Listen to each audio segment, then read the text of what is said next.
वक्रतुंड महाकाये सूर्यकोटि संप्रभ विघ्नगुरु मे देव सर्वकायेषु सर्वदा। विष्णु भगवान की जय हो। पाप मोचनी एकादशी हिंदू पंचांग के अनुसार चैत्र मास के कृष्ण पक्ष में पड़ने वाली एकादशी को पाप मोचनी एकादशी कहा जाता है। कहते हैं कि पाप मोचनी एकादशी व्रत रखने से मनुष्य के सभी पाप नष्ट हो जाते हैं और अंत में मोक्ष की प्राप्ति होती है।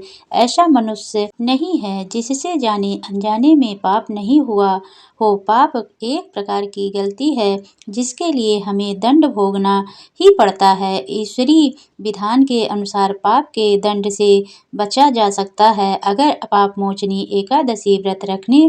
शास्त्रों में बताया गया है कि पाप मोचनी एकादशी व्रत को करने से ग्रहों का अशुभ प्रभाव दूर किया जा सकता है। इसके साथ ही चंद्रमा जातक को शुभ फल प्रदान करता है। कहते हैं कि इस व्रत को रखने वाले को संसार के सभी सुख प्राप्त होते हैं। शास्त्रों में वर्णित है कि भगवान कृष्ण ने स्वयं पांडु पुत्र अर्जुन को पाप मोचनी एकादशी व्रत का महत्व बताया था। कहा जाता है राजा मानधाता ने लोमस ऋषि से जब पूछा कि अनजाने में हुए पापों से मुक्ति कैसे हासिल की जाती है, तब लोमस ऋषि ने पाप मोचनी एकादशी का जिक्र करते हुए राजा को एक पौराणिक कथा सुनाई थी। कथा के अनुसार एक बार च्यवन ऋषि के पुत्र मेधावी वन में तपस्या कर रहे थे। उस समय मंजुघोषा नाम की अप्सरा वहां से गुजर रही थी। तभी उस अप्सरा की नज़र मेधावी पर पड़ी और वह मेधावी पर मोहित हो गई। उसके बाद अप्सरा ने मेधावी को अपनी ओर आकर्षित करने के लिए ढेरों जतन किए। मंजुघोषा को ऐसा करते देख कामदेव भी उसकी मदद करने के लिए आ गए।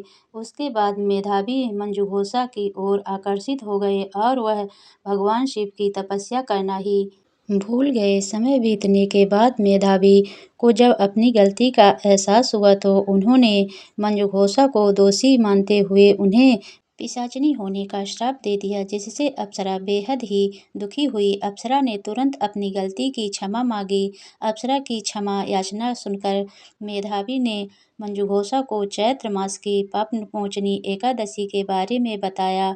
मंजुघोषा ने मेधावी के कहे अनुसार विधि पूर्वक पाप मोचनी एकादशी का व्रत किया। पाप मोचनी एकादशी व्रत के पुण्य प्रभाव से उसे सभी पापों से मुक्ति मिल गई।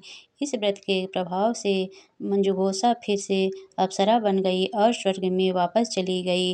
मंजुघोषा के बाद मेधावी ने भी पाप मोचनी एकादशी का व्रत किया और अपने पापों को दूर कर अपना खोया हुआ तेज पाया।